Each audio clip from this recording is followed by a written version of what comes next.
एक कौम जो जुल्म के नीचे पिस रही थी। उन पर रोमन हुक्मरानों के कोड़े बरस रहे थे। उनके शहरों पर गैरों का कानून था। बनी इज़राइल, उनके लोग कहते, ऐ अल्लाह, हमें बचा ले, हमारे लिए कोई रहनुमा भेज दे। और जब अल्लाह ने उनकी फरियाद सुनी और आसमान से उनकी मदद के लिए एक नबी भेजा, ईसा इब्ने मरियम, वो नबी जो उनके लिए शिफा बना, जो उनके लिए उम्मीद बना, जो उनके लिए जिंदा मौजिज़ा बनकर आया। मगर तारीख का सबसे दर्दनाक धोखा यहीं से शुरू हुआ। कत्ल। जिस नबी को भेजा गया था उनकी मदद के लिए, उसी नबी को फंसाने का मंसूबा बना लिया गया। और जो होने वाला था वो सिर्फ एक कत्ल नहीं था, वो तारीख का सबसे बड़ा धोखा था।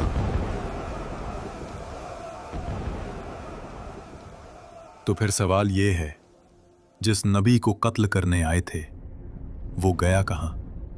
और सूली पर लटक कर तड़पने वाला असल में कौन था? बैतुल मक़दिस, जेरूसलम, वही शहर जहां अंबिया की सदाएं गूंजी थीं, जहां सजदों की खुशबू थी और जहां अब रोमन झंडे लहराते थे। बनी इज़राइल का शहर, लेकिन हुक्म रोमन एम्पायर का चलता था। तुम्हें रूम की गुलामी कबूल करनी होगी, ये फैसला हतमी है। गलियों में रोमन सिपाही, जुल्म आम था, इंसाफ महंगा और हक बोलना जुर्म। रोमन कानून के नीचे बनी इज़राइल सिर्फ सांस ले रहे थे, जीना उनके इख्तियार में नहीं था। इसी अंधेरे दौर में अल्लाह ने अपनी रहमत का सिलसिला शुरू किया। हज़रत ज़करिया अलैहिस्सलाम, कुरान कहता है वो नबी भी थे और हज़रत मरियम अलैहिस्सलाम के कफील भी। एक दिन ज़करिया अलैहिस्सलाम महरब में गए तो देखते कि मरियम अलैहिस्सलाम के पास ऐसा रिस्क था जो इस शहर की जमीन पर मिल ही नहीं सकता था। ज़करिया अलैहिस्सलाम ने पूछा, ऐ मरियम, ये तुम्हें कहां से मिला? मरियम अलैहिस्सलाम ने कहा, ये अल्लाह की तरफ से है।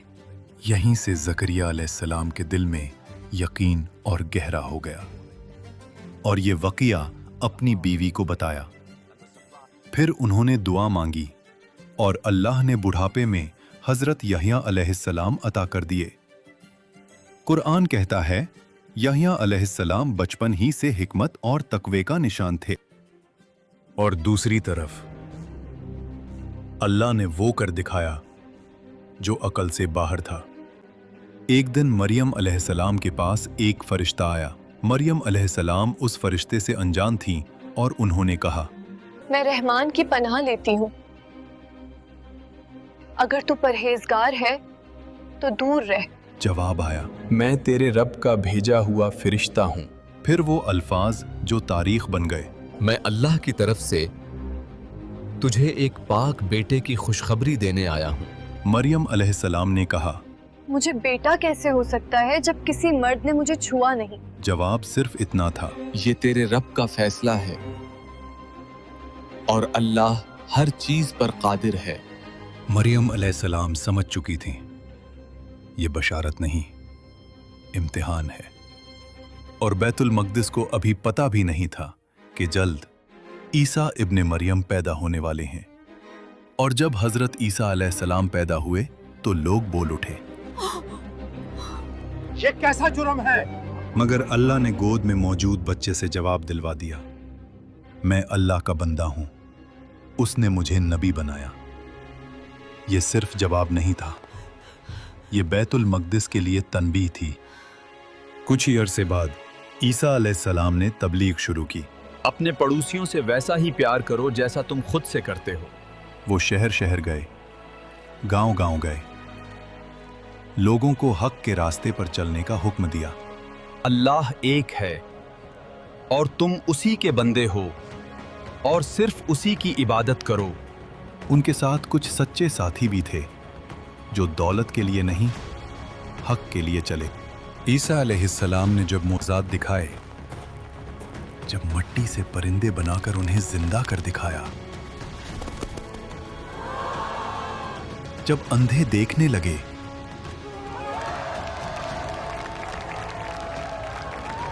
जब मुर्दे जिंदा हुए, तो आम लोग अल्लाह के रास्ते की तरफ झुकने लगे। अब शिकार मिलना तो नामुमकिन हो चुका है। रोमन सिपाहियों को इस बार पैसे नहीं दिए तो वो तुम्हारी जान ले लेंगे। अल्लाह तुम्हारी मदद करे। अब जाल उठाओ।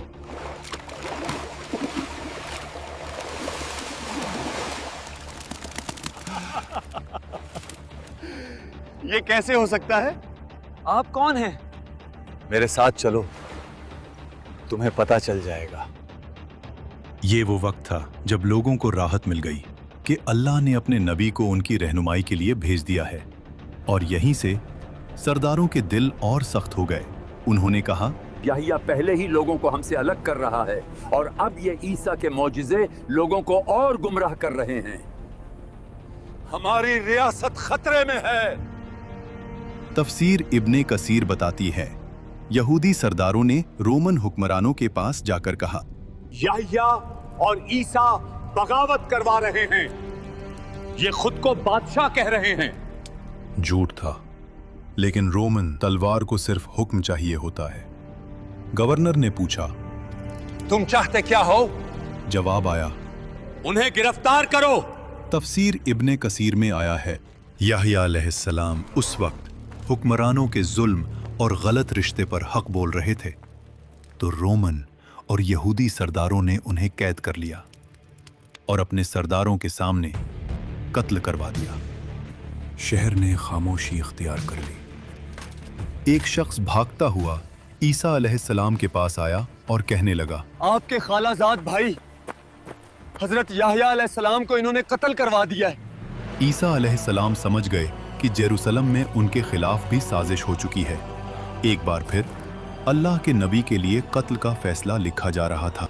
चेहरों पर तकवा का लिबास, मगर दिलों में हसद और खून।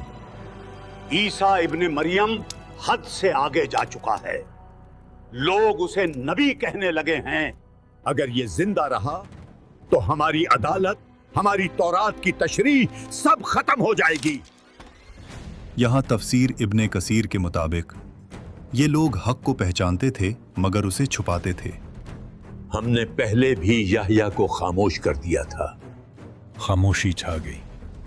जवाब आया, ईसा का भी अंजाम वही होगा, मगर हम खुद हाथ गंदे नहीं करेंगे। सब समझ गए। एक रब्बी ने कहा, हम रोम के सरदारों को कहेंगे कि ईसा बगावत कर रहा है, ये खुद को बादशाह कहता है। फिर कलम उठाया गया। ईसा इब्ने मरियम कौम के लिए खतरा। उस कागज पर मोहर लगी और फैसला सुना दिया गया।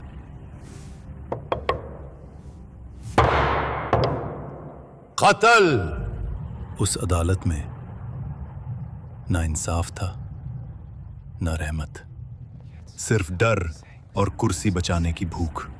और कुरान की ये बात गूंजती है, वो नबी को नाहक कत्ल करते रहे।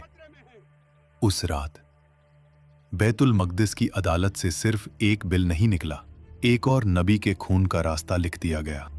और उन्हें लगता था कि इस दफा ईसा इब्ने मरियम बच नहीं पाएगा, मगर वो ये भूल चुके थे कि जिस रब ने मरियम अलैहिस्सलाम को पाक रखा, ज़करिया अलैहिस्सलाम की दुआ कबूल की, यहया अलैहिस्सलाम को शहादत के बाद भी लोगों के दिलों में जिंदा रखा, उसी रब ने ईसा इब्ने मरियम को सिर्फ तबलीग के लिए नहीं भेजा था।